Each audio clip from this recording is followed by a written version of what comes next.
Good evening.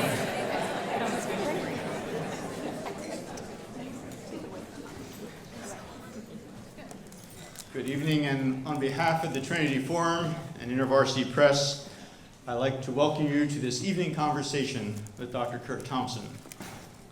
My name is Bob Freiling. I'm publisher of InterVarsity Press and also of Dr. Thompson's latest book, The Soul of Shame, Retelling the Stories We Believe About Ourselves.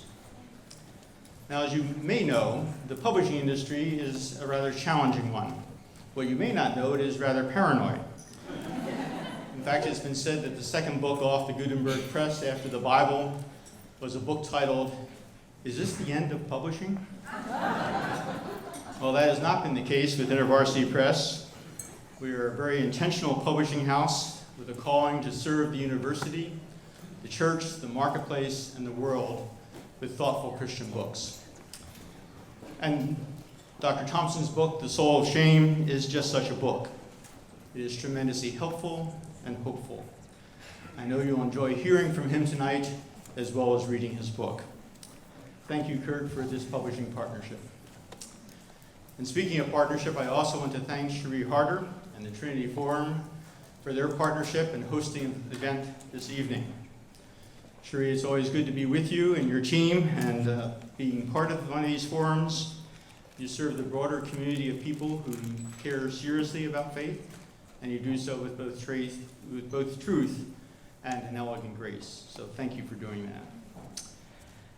Indeed, I now want to turn things over to Cherie Harder, the president of the Trinity Forum.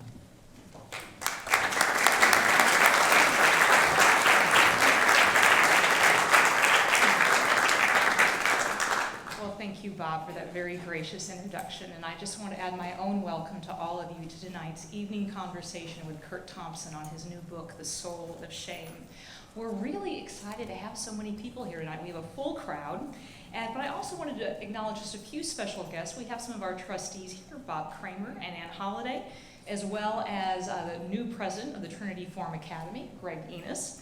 And also wanted to thank our sponsors who have made tonight possible. Bob Freiling and InterVarsity Press, Susan Larson, Jason Hovey and the Rogue River Consulting, Martin Shue, Gail Smith, the Trinity Forum Academy, and David Tyson and Ellen Murphy. I should note that not only do we have a full house, but we actually had to shut down registration over a week ago. So if you've had friends or colleagues who wanted to come tonight but could not, we will be live blogging tonight's event, and we'll also be posting a video on our website at www.ttf.org. And we invite you to follow along, to comment, to invite your friends to do so as well on our Facebook page or our Twitter feed at #TrinityForum. For those of you who are here for the first time or who are not familiar with the work of the Trinity Forum, we work to provide a space and resources for leaders to engage life's greatest questions in the context of faith. And we do this by providing readings and publications which draw upon classic works of literature that explore the enduring questions and connect the timeless wisdom of the humanities with timely issues, and by sponsoring programs such as the one tonight to connect leading thinkers with thinking leaders and engaging those big questions of life, and ultimately coming to better know the author of the answers. The great questions of the humanities relate to the purpose and the content of the good life, what it is or is not, how it's realized, and the inevitable distance between what we believe the good life to be and what our lives actually are lead to some of the most profound as well as personal questions, which will center around personal transformation. And whether one believes that we are all sinners or simply acknowledges that we each have wounds and flaws, the question remains, how does one get healed? And for many years, there was an assumption, as well as numerous assertions, that the answers that neuroscience and Christian spirituality might pose to such questions either would be at odds or belong to completely different spheres.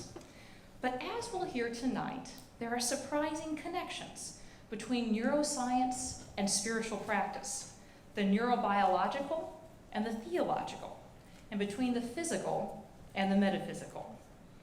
Indeed, growing evidence suggests that relationships shape our brain, which in turn shapes our relationships, that love can rewire the neurons, that prayer and meditation literally changes your mind.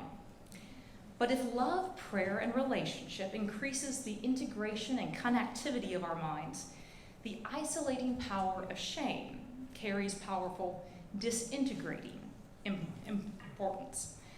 Our speaker tonight will argue that shame is both more insidious, pervasive, and destructive than we have ever imagined, affecting nearly every aspect of our personal lives and our vocational endeavors. And he'll offer surprising insights into the antidotes for shame's ravages: faith, hope, and love. It is a fascinating and a provocative argument, and there are few who can make it with the energy, eloquence, or enthusiasm of Curt Thompson.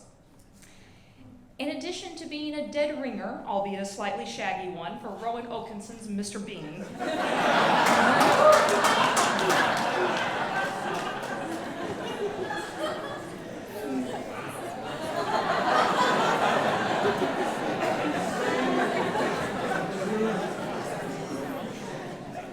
Curt is a psychiatrist, neuroscientist, and the medical director of Curt Thompson, MD and Associates.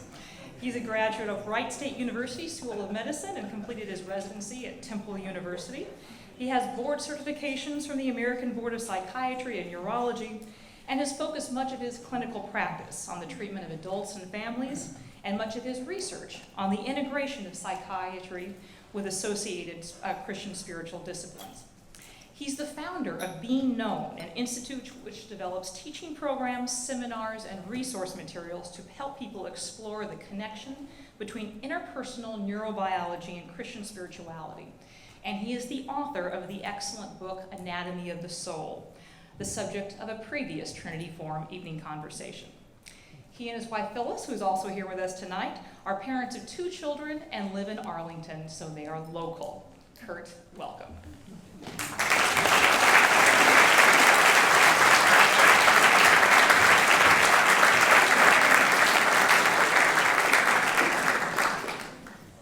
Wow, that's quite an introduction, and I'm glad that I get the microphone last.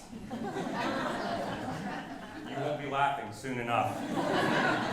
A couple things to begin.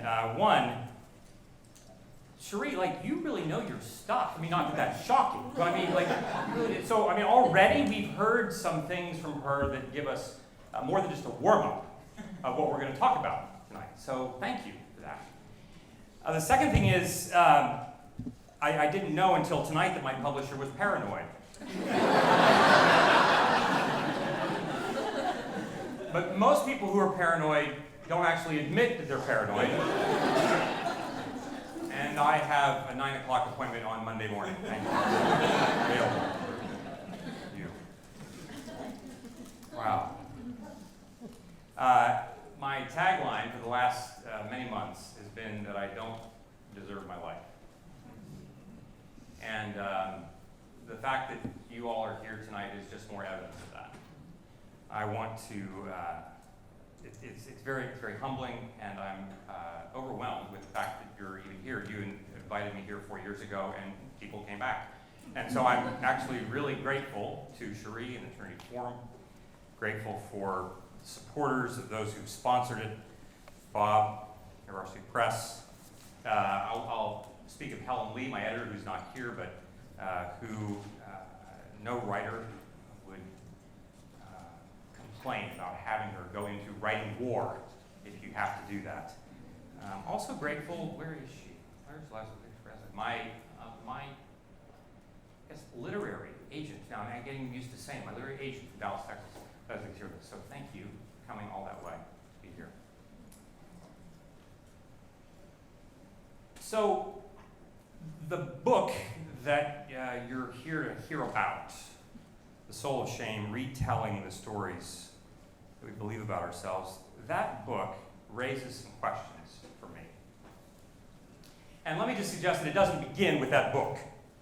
That Anatomy of the Soul, 5 years ago, came out, and out of that became this natural movement toward asking the question, gosh, all these things that are taking place that we want to move toward integration, move toward healthier systems.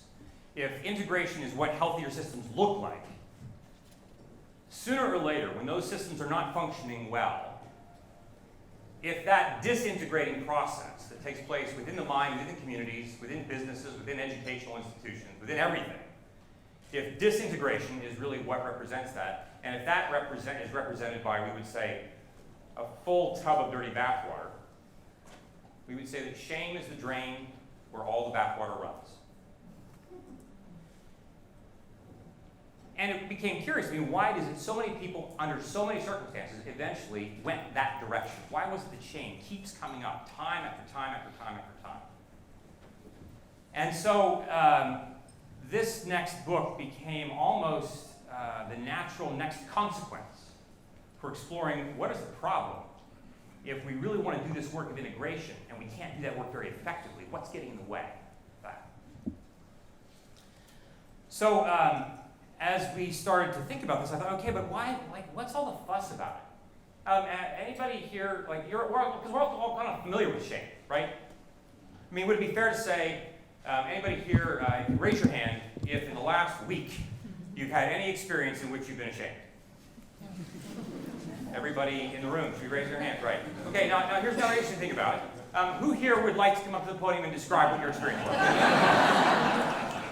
Right, so, and we all laugh because we all get it, right? That we feel this thing, that we can't really always get a handle on what that is, how we define it. We feel this thing, and then we don't want to tell anybody about it because of the very nature of what it feels like when we sense it. And the problem with that is that the very act of hiding from this thing that we sense actually reinforces it neurobiologically, which is a problem. What to do about that? So one of the questions for me was if we really want to address this, let's start to explore, like, what does shame really look like? And we have lots of words to describe this. We say we're embarrassed. We say we're humiliated. When we think about shame, we think of perhaps large moments in time when someone's publicly humiliated, right? We think about when someone yelled at you in class. We think about sexual predators. We think about a range of different ways in which shame actually functions in really big ways. But the reality is that most of shame's activity that takes place in the brains of everybody in this room is taking place in ways that are very, very silent and very subtle. And it's happening literally hundreds of times a day. It's a death of 1,000 cuts. It's the way shame usually works. So what is this thing? Let's talk a little bit about the nature of this thing that we're talking about. What is shame? Well, let me first start with a notion of how the brain actually experiences this. Now, there's a neuropsychologist, Alan Shore, who works on the West Coast, and he has this idea that one of the ways to think about shame is to describe it as if you're talking about a standard transmission car. And if you think about what happens if you don't apply the clutch, anytime there's a deceleration, anytime the brake is applied, or anytime you take your foot off the accelerator, if you just let the car go, or if you slam on the brakes and you don't apply the clutch, what happens? Car stalls. So imagine that metaphor for a moment. Now, a baby comes into the world. And as we say in the business, right, every baby comes into the world looking for someone looking for her. And it never stops. It never stops. When you're 98, you're still looking for someone looking for you. But when that happens, unless there are severe neuropsychiatric impairments, when the baby comes into the world, the baby's like off and running. Well, they're first just peeing and pooping and things, right? But eventually they're off and running, right? And then they're driving cars. And then they're marrying other people. And then they're having their own babies who are repeating the cycle. But for the most part, when left to our own accord, our brains are programmed to explore things. Our brains are programmed to go do things, to be curious about things, to be adventuresome about things, until we get to some place where the parent says, no. Get that? parent says no. Now, the part of the brain and the part of the neurological system that is driving the curiosity and the exploratory system is a system that we call the sympathetic drive system. It's sympathetic with what you want, what you need, what your desires are. And when that system is decelerated, its equal and opposite system, the parasympathetic system, is engaged. It acts like a brake. It slows things down. But let's take an example. If the parent sees the child running for the begonias, which the parent knows that if the child eats the begonias, the child will end up in the hospital and may be dead, we say no. Now, if we just say no to an 18-month-old, the 18-month-old may have no idea what the word no means. They respond mostly to the tone of voice and to the sternness of it and to the force of it, and it gets their attention. And if the parent is doing their job well, the parent does not just stand across the room and say, no, my fiat. To an 18-month-old, right? You could do it to a 14-year-old and you get the same result. They don't listen, right? If the parent is doing their job, the parent says no and immediately moves to the child in order to move the child in a different direction. The act of saying no is the application of the brake or the deceleration of the engine. The movement of the parent to meet the child where the child now is, startled and stopping in their tracks, is the application of a clutch. Because the parent's prefrontal cortex is actually thinking to themselves, I've just yelled at the child, and I need to move to be where the child is. In order for the child to learn how to move away from begonias but not lose their mind in the process. If the parent says no and leaves the child alone, the child's brain is left literally in a quandary. And what Shore would say is that shame is exactly what happens neurophysiologically anytime the brain is decelerated and no clutch is applied. Now here's the thing. We all get this when it comes to telling an 18-month-old no when they're about to eat begonias. But what about the 28-year-old surgical resident to whom the attending physician says the same thing in the surgical suite, only there's no clutch applied? What about the teacher who says no to the student who's in 12th grade literature class publicly, but there's no clutch applied? You with me? This is not just about what happens with child development. This happens everywhere in the world, all day, every day. It doesn't take much imagination for us to be aware that it's happened to you within the last week. But here's the thing. We can imagine how this happens in terms of one person doing it to another. What's hard for us to get our heads around is that that's not where it happens most of the time. Most of the time, it happens with us saying it to ourselves in the privacy of our own brains. I should have done this. I should have done that. Ugh, what an idiot I am. You get it, right? You're all like pretty intelligent, educated folks. I don't need to say much more about that. I'm like living, breathing, like example of this. So I'm really happy. Like I was here. Like I've been here twice, right? I can't tell you how glad I was when she said it sold out. Because like, what if it didn't? Right? I mean, like, well, what kind of a speaker am I? Apparently, it's not good enough. I don't know. Like, I'm not kidding, right? So you say, and then it's like, oh my gosh, they sold out. Now there will be all these people there. And what if the things I have to say are not as important or funny or significant as they were the first time? People will stand up and leave in the middle of the talk. You see what I mean? Like, it's just everywhere. I mean, like, dude, like, come on. That's just a bit much, don't you think? Right? You're a psychiatrist, for crying out loud. You do not want to be living in my head.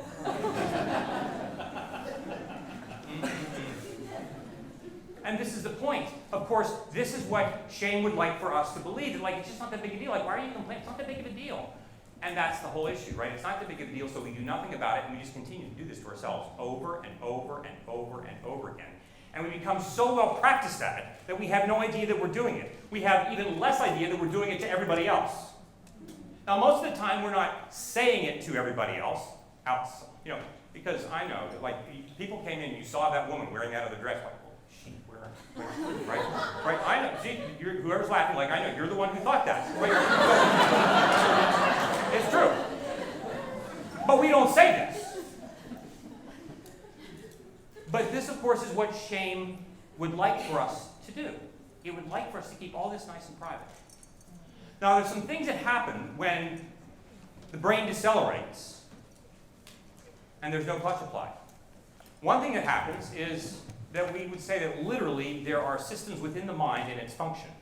How we sense, how we image, how we feel, how we think, what we do with our bodies. All these things, the brainstem, the limbic circuitry, the temporal lobe, prefrontal cortex, all those kinds of things tend to disintegrate from one another. They literally have difficulty being neurally connected or remaining connected to one another. They separate. How many of you, when you're like really, really feeling embarrassed, how many of you find it easy to think? How many of you find it easy to move, literally, physically? Now, you might want to run away, but if you can't run away, how easy is it for you to then do something different? How easy is it for you to mobilize and stop the feeling of shame? It's very difficult to do. There's even more detail that we could go into that we don't have time for about why it is that when we start to feel shame, exactly, the nature of how the neurons are actually coded or not coded with myelin determines that it's, when you start to feel it, it takes a long time to come back from that. If you feel ashamed, you don't just feel ashamed in like 30 seconds later, oh, I'm over that. No big deal. I know I'm wearing the wrong dress, but I don't care. Right? No, like you'll be wearing the wrong dress for the next week in your head. Right? Because we have this, this is what this does. So it disintegrates things. It also isolates things. It isolates us. Now here's the interesting thing. It doesn't just isolate us from other people. It isolates things from within our own mind. So things within our own mind separate, and we also separate from other people. When somebody's ashamed, the first thing they do is they turn their gaze away. Right? I turn my shoulders down. I turn away from you. I will separate from you. So I don't just disintegrate. I don't just isolate. I also become static in my mobility. It's very hard for me to then consider next creative steps. I can't move. Children literally will stop moving physically when they feel ashamed. We will stop moving creatively when we feel ashamed. We will stop our interpersonal interactions when we feel ashamed. One of the other features of shame is that it has with it a high degree of condescension. There's a high degree of condemnation, of judgment. And here's the thing, like, I don't even have to be saying things. I don't have to say, like, I was an idiot. All I got to do is feel it. So judgment eventually comes not just in things that I say. It becomes things that I sense, things that I image.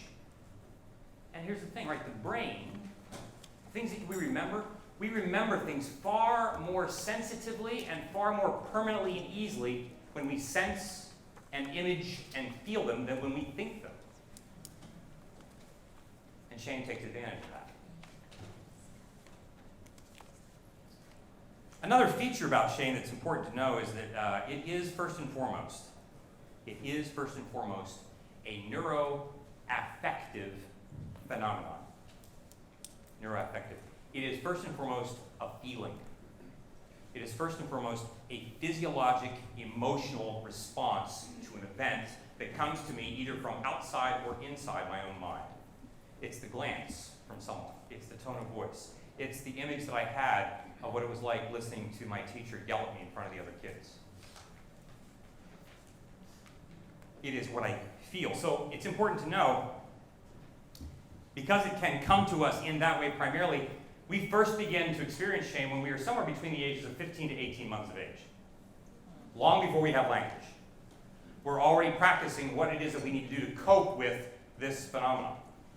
Which means that when it comes to trying to combat it, talking to ourselves is often not very helpful. Right? God bless her, Nancy Reagan, right? Seriously, right? When she said, just say no to drugs. Right? It's a good idea, it's a hopeful idea. But the problem is that the part of the brain that is saying just say no to drugs and listening to it has got nothing to do with the part of the brain that's doing the drugs. In the same way, the part that feels and out of which emerges shame has got very little to do with part of our brain that we're often using to try to combat that, which is our language, because we're a well-languaged group of people. These features of shame are all really interesting features. But there's another thing that I want to suggest that's just as crucially important about our topic. Now, if you were to think about shame in the lens of the scientific community, most of the time when we talk about shame, shame is understood to be an artifact. It happens to be here. It's just like viruses, right? They're not like created for any purpose. It just happens to be here. But what I want to suggest to us is that shame is important if understood through the biblical narrative. Shame doesn't just happen to be in the universe. Shame is not just an artifact. Shame is a vector.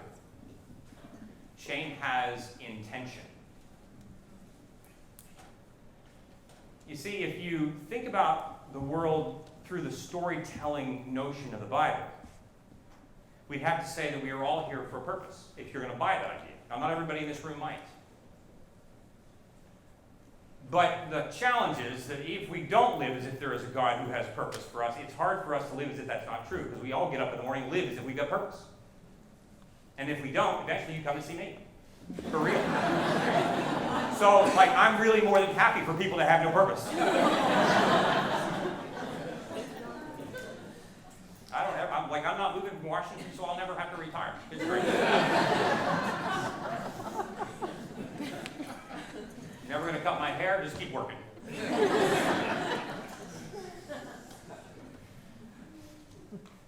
But you see, this then becomes another question.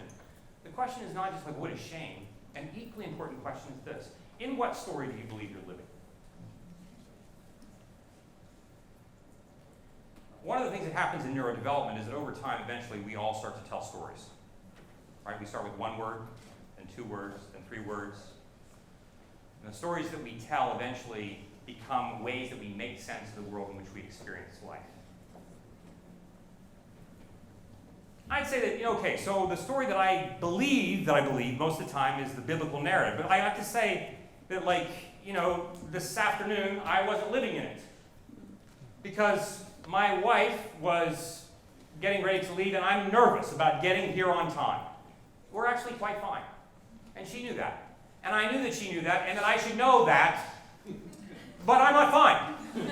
Because in that moment, I'm not living as if Jesus is really Lord of the universe. I'm living as if I am, and one of my minions is not obeying me.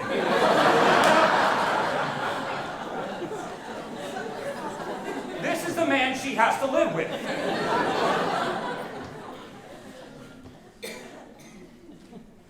So part of what's challenging is that we claim that we live within a certain story, but a lot of my life actually is being told by somebody else.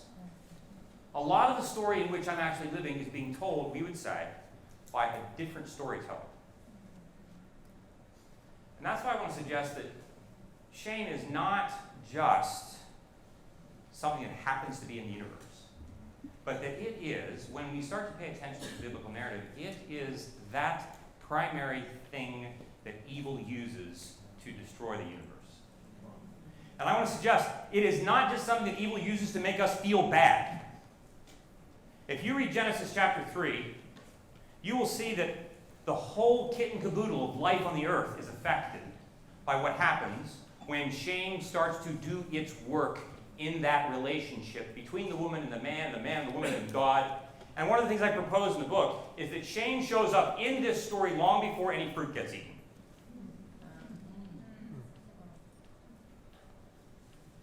And evil would be just as happy not to be given center stage. It doesn't want any credit for this. It doesn't want credit. It wants you dead. But most of us don't live as if we believe in that world. But if we do believe that that's the world we live in, then we have to raise another question. Like, if that's the world we're in, what are we going to do about this? Right, so far, we'd say, oh, this is great, because Curt has talked, and the news is, really bad. And this, of course, is what psychiatrists do all the time, right?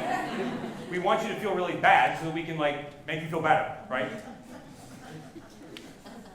This is why we don't want people who are happy to come to see us. We want people to come see us who feel awful. But imagine this. If you read the first and second chapters of Genesis, what do we see? We see God saying everything is good, right? He made light and it's good. He made land and it's good. He made the Ohio State Buckeyes and it was very, very good, right? Right? It's good, it's good, it's good. And it's not like, oh, it's good. It's like, oh my gosh, we made light. Let's have a party. Everything is good. Everything is good. And then he gets to chapter 2, and it's even better because it's so much more messy. And God gets into the mud, and he formed the man from the dust of the earth. And he breathed the breath of life into man's nostrils, and mankind became a living soul. Mouth to mouth resuscitation. And then throughout that, he then gives mankind tasks. And it gets to the end of chapter 2, and he says this interesting, right? The writer says this interesting. He says, and the man and the woman were naked and unashamed. And I wonder, wow, like why unashamed? Like what's up with that? There's that word again, right? Why didn't they say the man and the woman were naked and happy? Because if I'm the guy and she's naked, I'm happy. I mean, there's like that's the first, the second, the 10th word. Why not naked and unhappy? Why not naked and fearless? Well, there are a whole range of different words you could use. Why naked and unashamed? Well, we would say that the text offers us some clues, that this is pointing us to the next text. But here's the thing. The point is that we were destined for joy. We were created for joy. And we were created to be joyful co-creators with God in his kingdom. And to do it most effectively, we have to be, that's right, naked and unashamed. You're like, wow, how are we going to get out of the building and still be creative?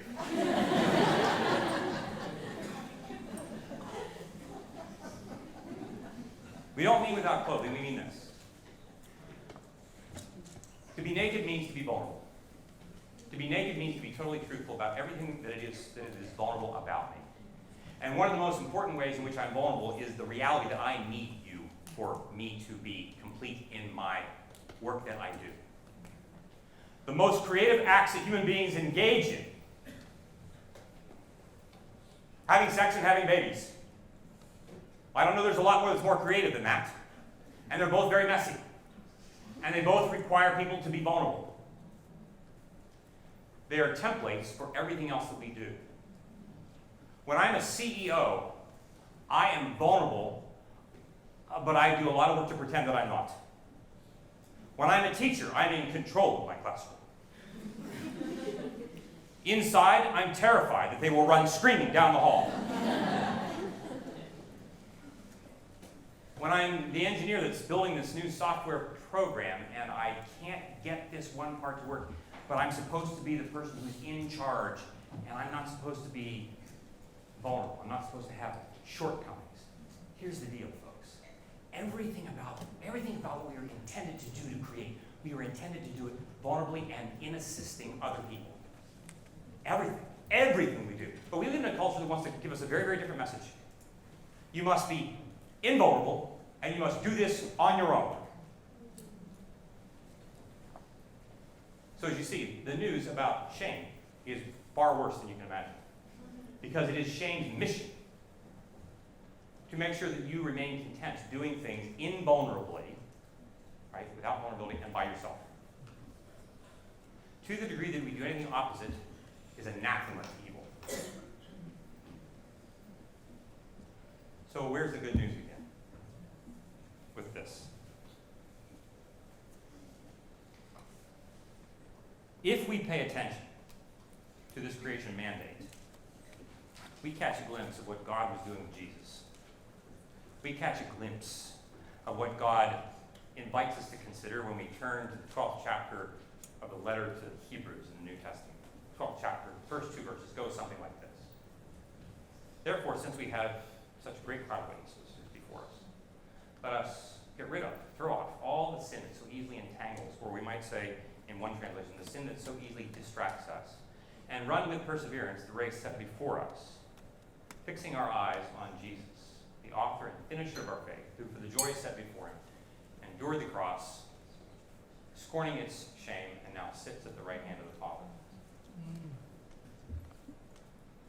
I want to suggest something. I mean, like, if you're in this room and like you don't believe in God, like that's okay. But I want to suggest to you that there's some principles in these words that we can pay attention to that can be helpful. Number one, who is your great cloud of witnesses? Shame cannot tolerate people knowing and being known by one another. You cannot tolerate it. You cannot survive it. For me to be vulnerable with you and tell you all about the stuff that I don't know, of course I couldn't actually tell you the stuff that I don't know because I don't know it, but you know what I mean. For me to do that makes it possible for you to be helpful for me. Makes it possible for my right hemisphere and your right hemisphere to be connected left to left and so forth and so on.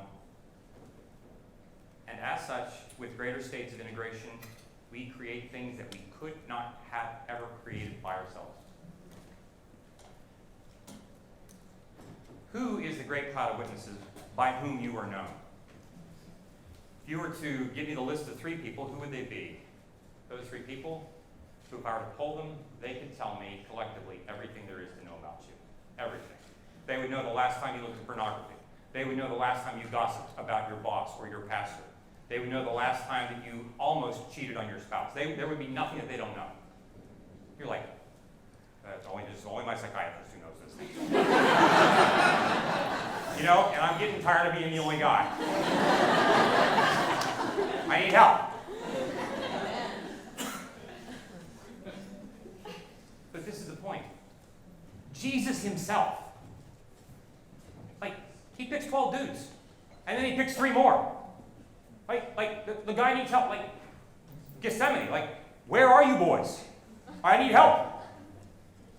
If God needs help to do his mission, so do you. So do I. Who is your great cloud of witnesses? Who are the people by whom you are being so well known confessionally? And this is not just about church. In your work as a middle manager, in your management company, like, who are the people by whom you are known? If you're a CEO, who are the people by whom you are known? If you're a teacher, if you're an engineer, if you're a truck driver, by whom are we known? It's the first step. Second thing, we're going to have to get rid of all the sin that so easily distracts us. Shame is used by evil first by distracting you. How well do you pay attention to what you pay attention to?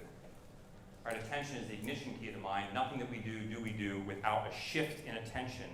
And most of our attention in this day and age is a movement of distraction.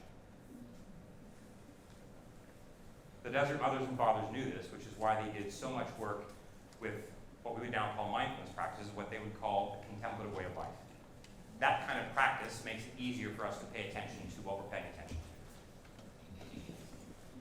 Without distractibility, I can then turn and focus my eyes, my attention on Jesus, the author and finisher of our faith, who for the joy set before him, this joy of being in community, right? That gets right back to Genesis chapter 1 and 2. Okay, check this out. Most of you're all going home after this? You don't know? Wow. I've done group therapy, but never with a group this big before. So imagine for a moment, you go home, that's where you go. If you go home, you walk into your kitchen and your 3 best friends are there. One of those or 2, they all might be in this room, but they have to get to your home in a hurry. But if your 3 best friends are in your house, you walk into your kitchen and there they are, what would be your reaction? I know, what's wrong, right? You'd be worried. But what would be your reaction if your 3 best friends are there? Would that be a good thing? Gosh, because if it wouldn't, they aren't your 3 best friends. If my 3 best friends are in my kitchen, I'd be like, oh my gosh, what are you doing? And wait, check this out. What if they say, we were, the last week, we got on the phone together, we were just thinking about you, talking about you. We just want to go and be where he is. We just want to show up. We know that she's at this gig, hearing this shrink talk, and then but she's coming home late. We just want to be there. Would that not be the coolest thing? They just want to be there with you because they like you that much. It took followers of Jesus about 200 years to bang out a theology of the Trinity. And I want to tell you that when you go home, the Trinity is waiting for you in your kitchen. The Trinity has been in this room long before we ever showed up. And he can't believe his good fortune to be our God. And he talks about you all the time. And he likes what he hears himself saying. Our problem is, I don't listen to that voice very much. I'm listening to a lot of these neural networks that have been programmed within me for a long, long, long time. It is that joy for which we were created. And that joy is what we were created to be doing and co-creating with God with everything that we do. This is not just for church, folks. This is about education. This is about business. This is about mental health. This is about anything you can imagine. God wants there to be joyful co-creators at his side doing what he's doing. Evil's purpose is not just to use shame to make you feel bad. Evil's purpose is to use shame to destroy the universe.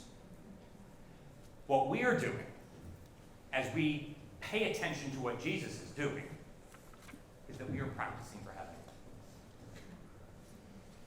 We are practicing for what's coming. And if we are not well practiced, when it gets here, it may crush us.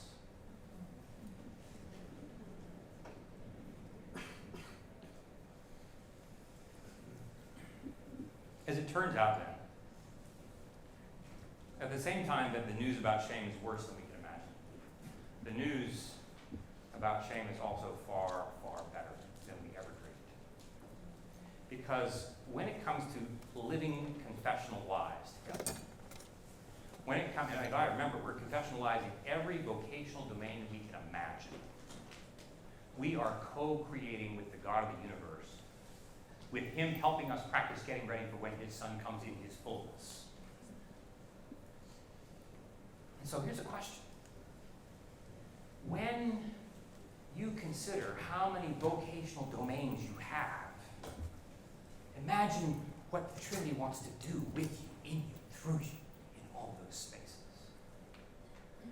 Imagine all those spaces that have already been long cut off, all the dreams, all the imagined possibilities that you don't even know that you don't want to do anymore, because shame has been so hard at work for longer than you can know. Well, why try that? I'm only going to get yelled at. You see what I mean?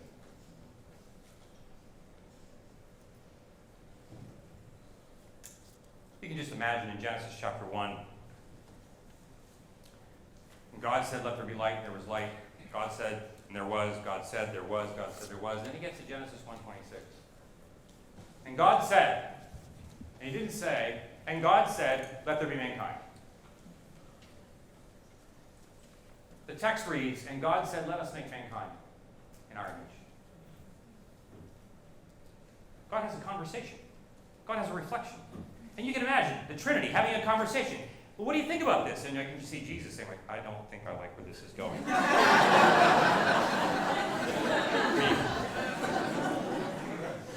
Okay, I'll do it. But, like, I'm not sure this is a good idea.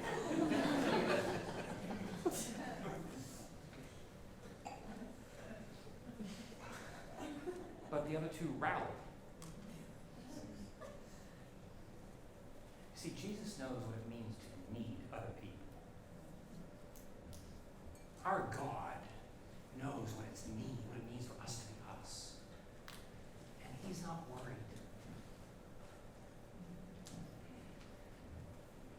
This is a book that hopefully, at the very least, will be helpful. Not because it just is a book that asks us to do things that help us feel better about ourselves, but because it is a book that hopefully will invite us into places away from evil's intention and right into the co-creating arms of our Trinitarian Father, Son, and Spirit, doing what we were intended to do from the beginning. You've been a very kind and generous audience. Thanks for coming.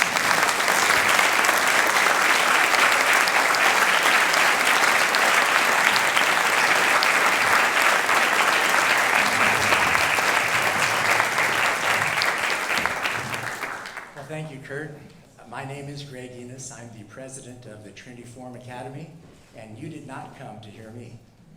But the Academy, for those of you who don't know, takes 12 young emerging leaders to the Eastern Shore of Maryland each year. And we make sure that Dr. Thompson is one of the first on the agenda for their lives. Even at age 25, I'm not that close to 25 as you can tell, but we want to make sure that as we seek God's calling on these young people's lives, to build them heart, hands, and head, integrated, committed to embrace the dance of the Trinity, to enroll in that joyous relationship that our triune God has. That what Dr. Thompson has shared tonight has been found to be a key to allowing our young leaders to begin to be vulnerable, to begin to be open to what it means in the Academy to forge a life of significance, not just success. They come from lives of success. They're bright young people. All 12 are here tonight. I hope you get a chance to meet them. In fact, some of our 156 alumni are here this evening, and I hope you get a chance to meet them as well. They're spread out around the world. And you can talk to me about the Academy later if you want to. I'll be out by the table, by the side. But Dr. Thompson's work has really been influential as part of that program where we do what we call life stories.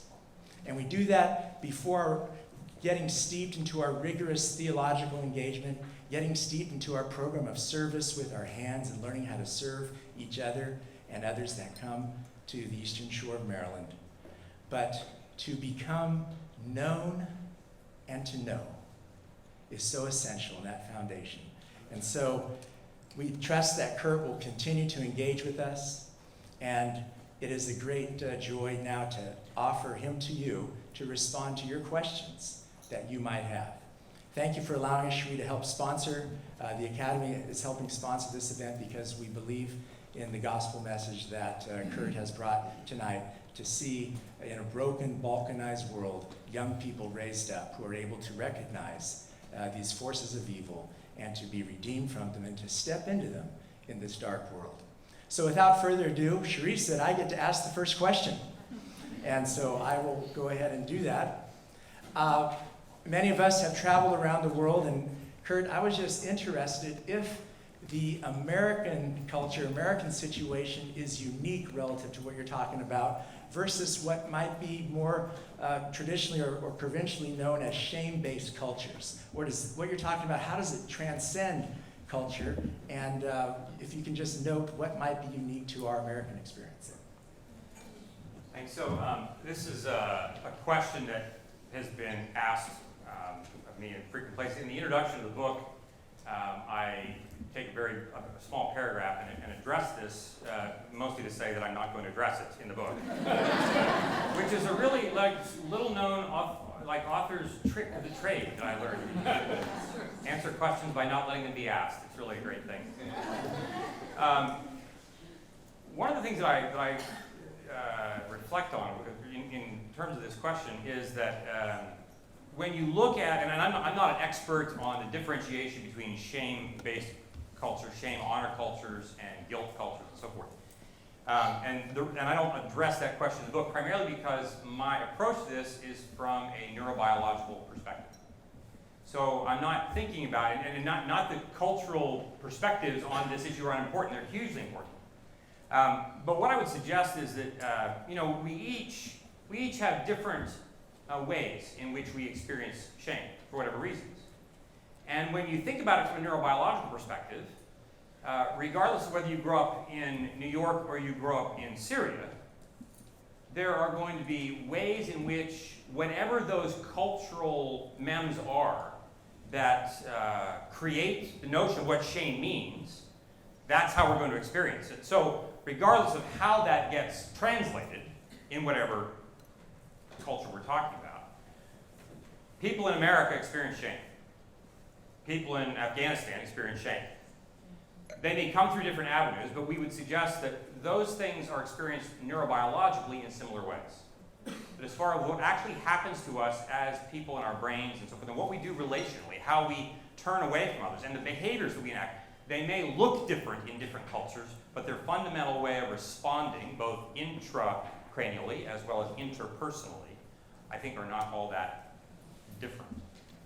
I think that it's helpful for us to talk about the shame-based culture question mostly because it does give us, it helps us think about, well, what are the ways in which we, even as a culture, create these features. So for example, one of the things that we like to say is that, you know, the brain is an emerging complex system.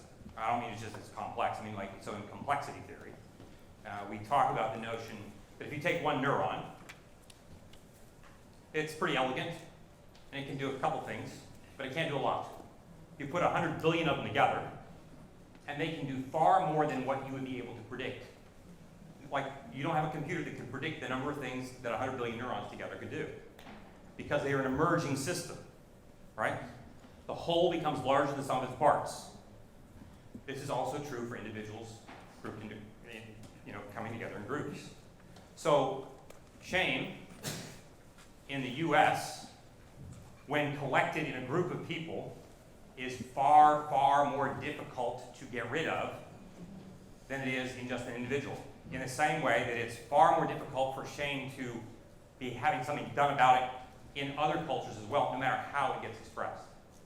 I hope that's clear. So we have microphones for those that wish to ask questions on either side. I guess I think they turned me loose to be the one who chooses. So if I'm only seeing the people that I can see. How would you respond to someone who might say the best way to respond to shame is to become shameless? Maybe to surround yourself with people who affirm whatever it is that you do, and to try to do the same for yourself and drown out any voice that says what you're doing is wrong and you should feel bad about it. Right. Is everybody hear the question? Okay, what do you do when, or to the question that you should surround yourself with people who would say like everything you do is shameless, right? There's going to be no shame. Do I understand that right? Yes. Right, so this is the other, that's interesting, like that's number one, that's number two. These are the two questions that I introduced in the introduction that I suggest I'm not going to do. And I'm not ashamed to not deal with these. All right, so important. So here's one thing to consider. When we talk about the neurobiology of shame, we talk about the application of the brake or deceleration in the absence of a clutch. We are not talking about there being no brake. We're not saying there is no no. In fact, as N.T. Wright would say, before God said yes on Easter, he said no on Good Friday. Okay? So what's important about that is that if we were able to somehow siphon out shame from everything, no shame, one of the things that you find is that most of the behaviors, all the behaviors that we worry that we would commit in the absence of shame, you find out we do those behaviors because of shame in the first place. Most of the stuff that we would say, well, you're not ashamed enough, that's why you're like behaving the way that you're behaving. Like, well, the reason I'm behaving in this first place is typically coming out of shame-based neural networks in the first place. So if you really do want to eliminate shame, my suggestion is there would be a heck of a lot that we don't actually have to worry about. Because, and remember, if we eliminate shame, it does not mean that we eliminate saying no. It means that we say no plenty of times. It's just that we're going to know how to apply the clutch. And here's the thing. If we haven't had much practice with other people saying no to us, I mean, I'd say like, we live in a culture where it's very, very difficult for us in business, education. It's very difficult for us to say no to someone without them interpreting that what you think I'm doing is wrong. This is bad. And I'm not being validated here. Okay? Does that make sense? And that's because we've grown up in an area where we just don't have much practice knowing how to actually say no and use the clutch. So the story is told, some of you know this story, you've heard this, the story of John Wooden and Bill Walton. You know this story? Right, so Bill Walton, All-American basketball player from UCLA, coming into the beginning of his senior year. It's the 1970s, it's LA. Anybody, nobody says no, right? To anything, right? And so Wooden, longtime coach, has a dress code. He has a code for everything. And Walton comes to practice, long hair, beard, drives up in his motorcycle and says to Coach Wooden, I have some things to say to the team, because Walton was a captain that year. Now, mind you, this is two-time All-American, Player of the Year, expected to win the next national championship, and they won like a dozen at that point. And so Wooden graciously says to Walton, you may say what you'd like to say. And so Walton says his thing. And he keeps going, and then even after he's done, Wooden asks, would you like to say more? No, I think I'm done. And what he has said in that time, he's told the team about why he thinks that all these dress codes and all these things shouldn't be necessary for that. They should be able to throw these things off and move on, because after all, this is the 1970s, it's UCLA, and I'm Bill Walton. Not quite like that. And when he's done, and after Wooden has graciously offered him the opportunity to finish what he really wants to say, he says, no, I don't have anything more to say. Wooden says, Bill, thank you for your contribution. It's been great to hear these words. I'm glad to know that you're thinking what you're thinking about. I'm sure the team really appreciates what you have to say, and they're really going to miss you.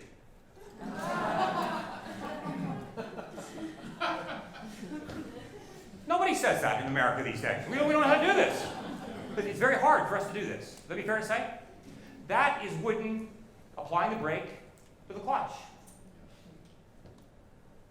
It's hard to do if we don't have other people in our life doing the same thing with us, practicing this on a regular. This is why confessional communities are so important. One of the things we write about in the book is that, like, it's hugely important for us to have people in our life who will say, you're right, you're wrong. Meaning that when I say to someone, this is what I've done that's screwed up, they don't, like, shrink from this. They say, you're right, you screwed that up. They're not pulling any punches. But they're not doing it in the process of condemnation. And, like, it's hard for us to know how to do that. This is why it's important for us to practice in communities. And again, these communities are not just in the church, right? Business, education, everywhere we go. This is what can be so crucially helpful. This is why things like Trinity Forum Academy can be helpful, because it gives people an opportunity over time, in a community, to practice this kind of work. Okay, yes, back. Hi, Curt. As a neurobiologist, you're talking about left brain and right brain. So can you describe any of the manifestations and differences in manifestations of shame between left brain-oriented people, right brain-oriented people? No, I can't.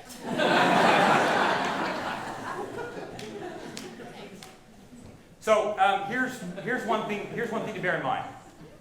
If we presume that shame, first and foremost, is an affective response, it is emotional in nature, then it gets to this question of, like, well, gosh, this person is left brain, they don't really have emotion. You've heard that phrase, right? He doesn't feel anything. Except for the Nationals, and that's now only embarrassment.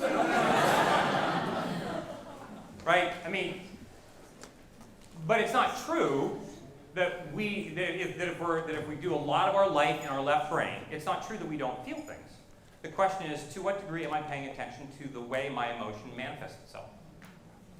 Right? So it's not a matter of, like, do I feel shame or don't I feel shame? It's what do I do?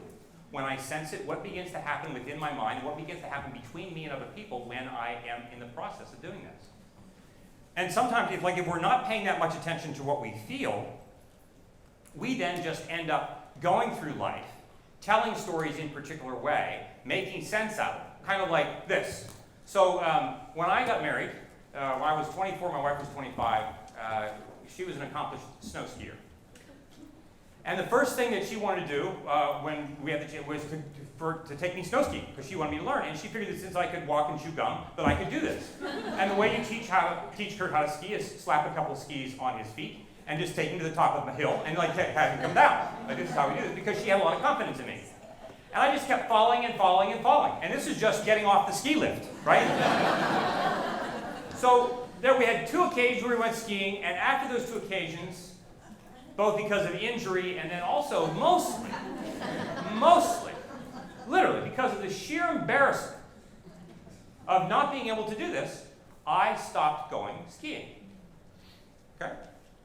And I would say to you, at some point, well, it's only logical that I should stop going skiing. Right? It would only make sense.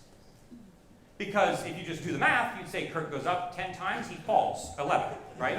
If you do the math, it only makes logical sense. It would not make sense to go skiing. Are you with me? A number of years go by. And over the course of the number of years, Phyllis every year would go skiing with her friends. And then we have children. And then our children go with Kristen, Liz, and they learn how to ski. And now I've got children who are 5 and 8 and my wife who can ski. Not me. Why not, Curt? I'm just not interested.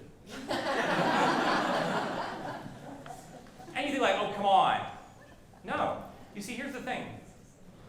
If I give my storytelling brain enough time, I will always tell stories that will reduce as expeditiously as possible my distress in a way that makes sure I don't ever have to address shame, especially if I have to address it by myself.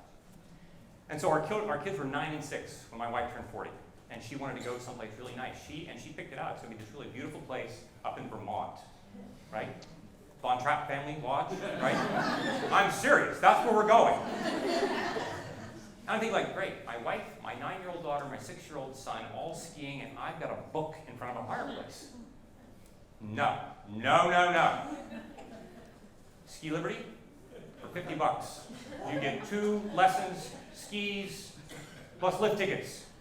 2 separate occasions. I go, and I'm going like on a Wednesday when there will be nobody there, right? It's been now like almost, I don't know how many, 38, right? It's been like 13 years. Mind you, I'm just not interested in skiing, right? And see, this is important. Like, well, do you have any ideas for our new project? No, I don't really have them.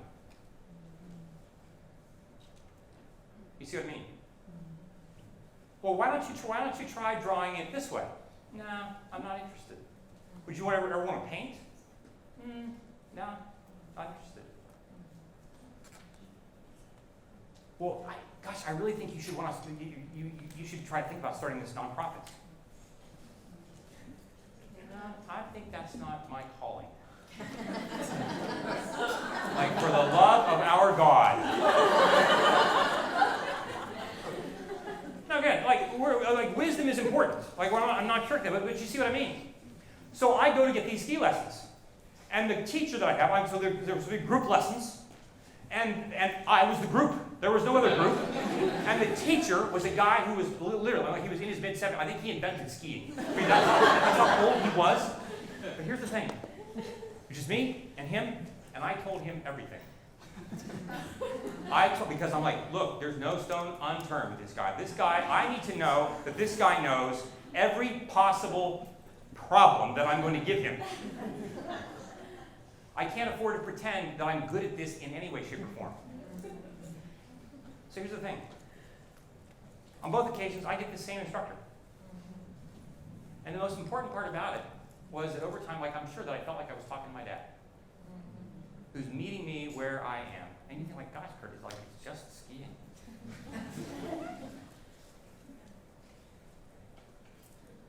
But we could say that about everything in our life. Look, it's just a project.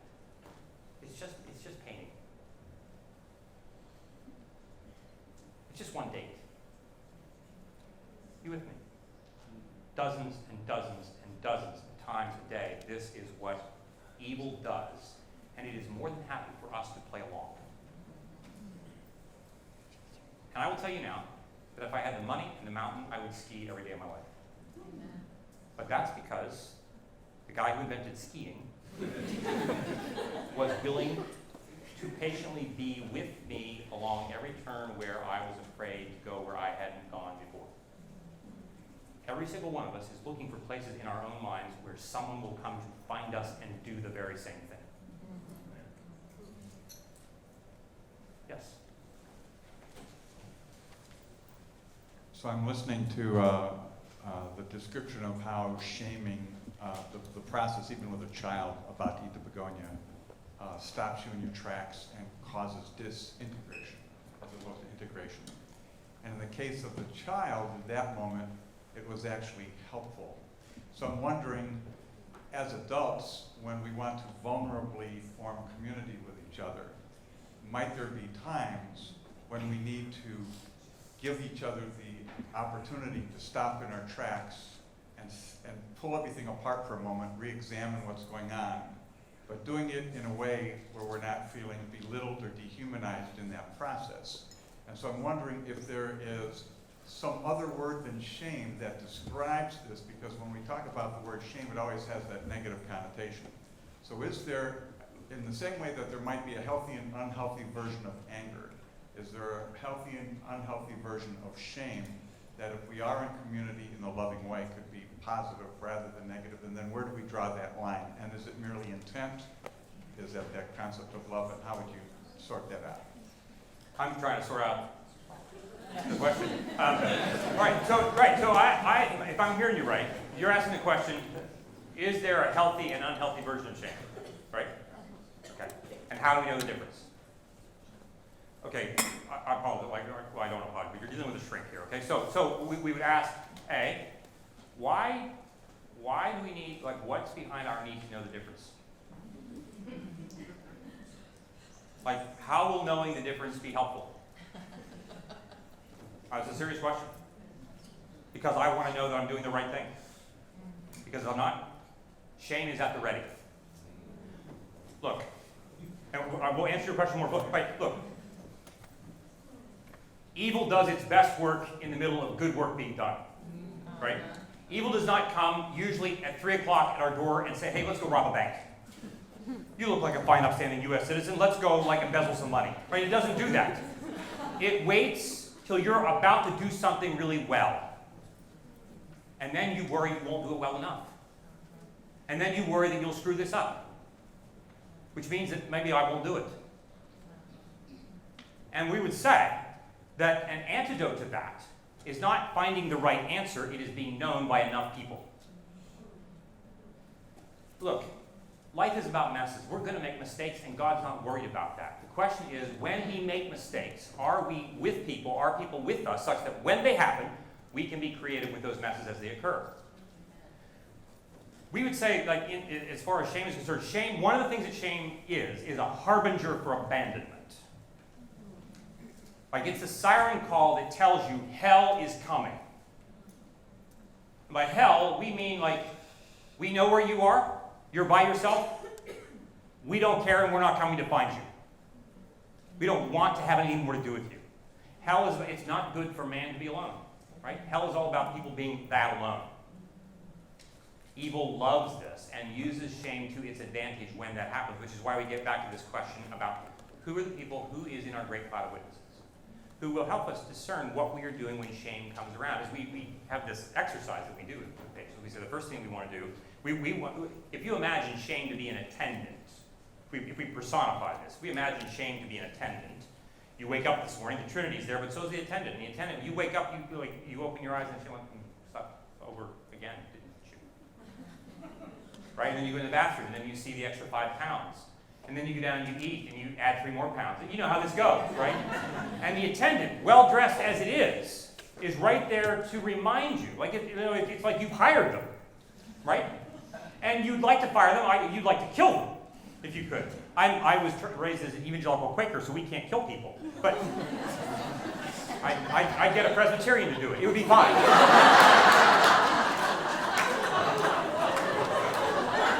They still kill people, don't they? Okay. But we all have an attendant. And we would say, like, this is what evil wants to do. It wants to dismantle everything. And it just doesn't want me to, like, feel bad. It wants to, like, destroy the world that I'm responsible for. And so, if that's my attendant, I want to find out where he is. We say, we keep your friends close, keep your enemies closer. When Jesus goes into the desert after his baptism, I want to tell you, like, he's not going for the devil to find him, he's going to find the devil. He's going to find those parts of him where his own temptation to shame will be activated. Right? Not going to turn those stones into bread? That's not really going to work, is it? That's not really effective enough, is it? You in your perfect Son of God status.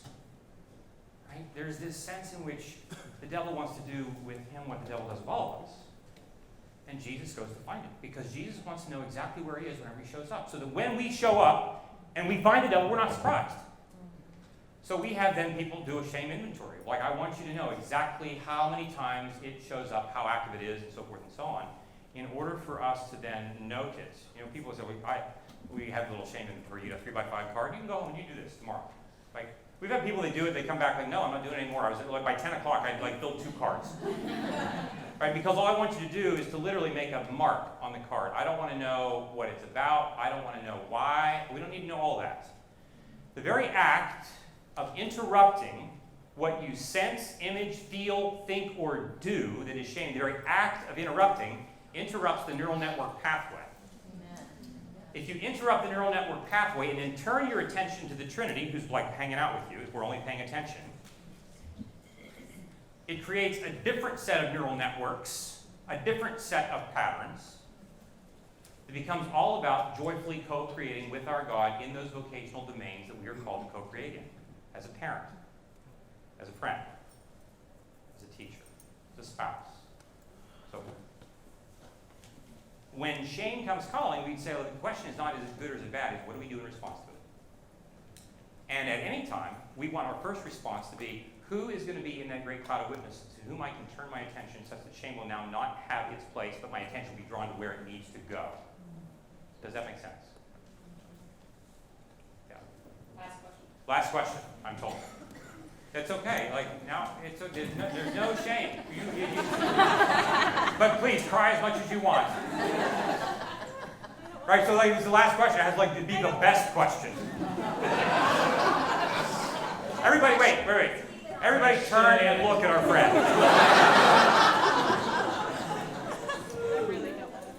Please. Oh, yes. That's good. That's courage. Good for you. My question is for someone like me who's grown up knowing, if you keep things in your bones, waste away, and kind of being taught from a very early age to be honest and to be open with your failures and the shameful thoughts. I've kind of, in an attempt to take away shame, just kind of sprinkled my shameful thoughts all over my community. And in an attempt to relieve that pressure, which hasn't always worked, because then 90% of the people in your life know everything about you, but really not that 5% that's actually the shameful part. And it's a very helpful mask. If everyone thinks they know you, they don't ask about anything. So my question would just be how to kind of combat that counterproductive shame vomit that happens. Oh, what a lovely image. when you are. Bob, can we, like the next edition of the book, can we insert that? Yeah. But just kind of how to counteract that, because it doesn't work when the whole goal is to relieve shame. It's not really so that I know Jesus better. Right. The whole goal is not to relieve shame. But it is. But it shouldn't be, right? But now I see what your problem is.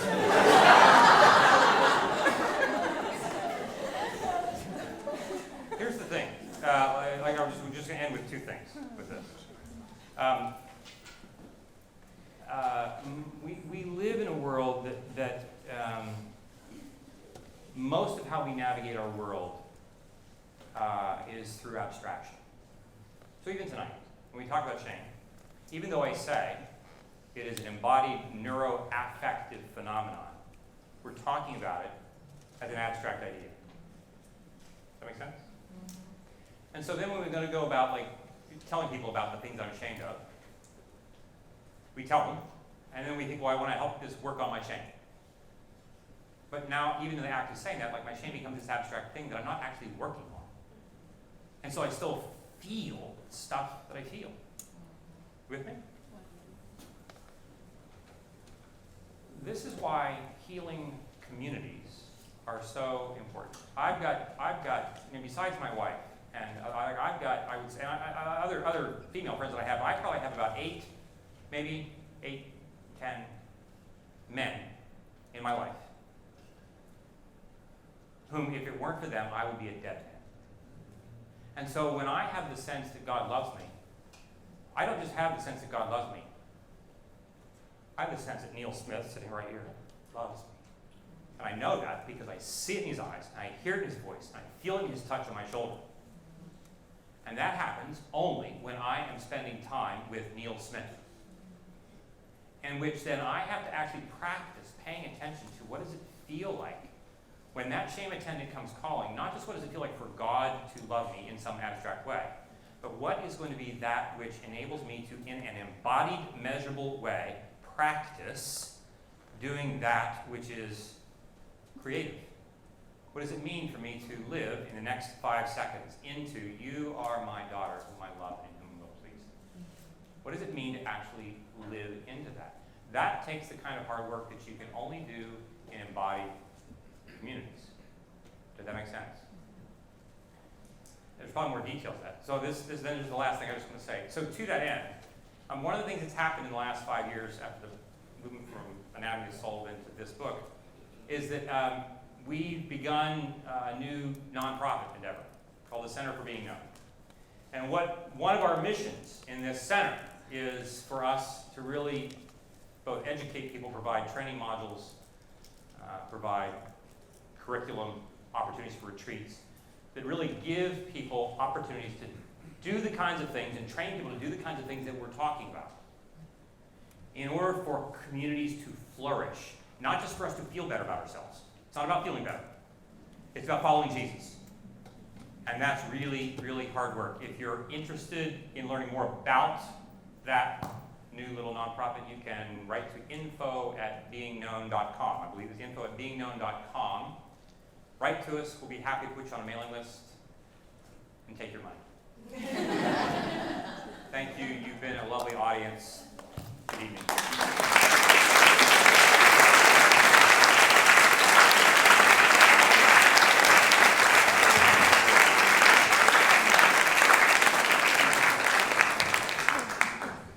Well, thank you, Curt. That was a lot to digest and think about, a lot to turn our attention to. We appreciate it. We do have copies of Curt's book, The Soul of Shame, for sale at $22. It will be, I guess, just right around the corner or right outside, Margaret tells me. Highly recommend them. Curt will be signing them in the lobby, so please avail yourself of that. Would also just invite you to turn your attention, the ignition key of the mind, from the depths and mysteries of shame, or the aversion of shame vomit, to the small brochure underneath your chair, which invites you to join the Trinity Forum Society. We hope you'll avail yourself of that opportunity. We try to make possible discussions such as this, offer thoughtful professionals a unique space to grapple with some of life's biggest questions, and try to do it in a way that is a real antidote to our distracted and often deeply divisive culture, in a way that is civil, intellectually robust, and warmly hospitable. So your membership helps make programs like this possible. In addition, as an extra special incentive, anyone who joins tonight, we will give you a free copy of Curt's book, The Soul of Shame. You can avoid the line by doing so. There'll be a long line for him to sign them, one way to get around it. There's also a few additional benefits. You will get our quarterly readings, our daily What We're Reading curated feed of different reading recommendations, our monthly podcast series with thought leaders, and invitations to events like this. So for more information, please just see Margaret or any of my other colleagues. If you could just raise your hand, let people know who you are, that would be terrific. In addition, if you wanted to join the conversation tonight or add comments, had additional questions, we encourage you just to do so either by blogging on our Facebook page or on our Twitter feed, and would welcome your participation that way. Finally, it is always appropriate to end with thanks, and certainly there are many people to whom our gratitude is owed tonight. I want to just thank again our sponsors who made this evening possible: Bob Freiling and InterVarsity Press, Susan Larson, Jason Hovey and Rogue River Consulting, Martin Shue, Gail Smith, the Trinity Forum Academy with Bob Kramer and Ann Holliday, and David Tyson and Ellen Murphy. Thanks also to Zach Miller, who did photography for tonight, as well as my fantastic colleagues on the Trinity Forum staff: Colleen O'Malley, Margaret Eberly, Alyssa Abraham, and our excellent interns Nancy Ritter, Carrie Lucas, and Beretta Friesen. Finally, thank you to all of you for coming, and good night.